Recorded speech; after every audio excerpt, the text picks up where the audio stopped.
অন্ধকার জগতের নিয়মগুলো অনেকটা তাসের খেলার মতো। বাকিদের তুলনায় দাম কম হলেও তাসের ঘর ভাঙতে একাই যথেষ্ট।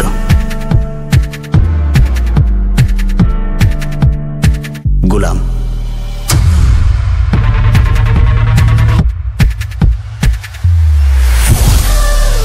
খেলায় সব থেকে রঙিন তাস, যে সঠিক চালে রং পাল্টাতেও পারে। রানী। এই রাজা মানুষদের বুঝিয়ে নয়, কুপিয়ে রাজত্ব করে। বাদশাহ।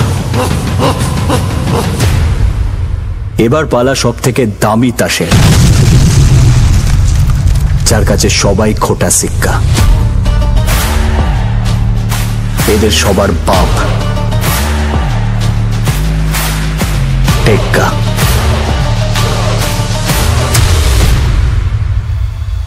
কিন্তু খেলায় এমন একটা তাসও থাকে যার জন্য কোনো নিয়ম তৈরি হয়নি, কারণ সে নিয়ম মানতে নয়, ভাঙতে এসছে। জোকার।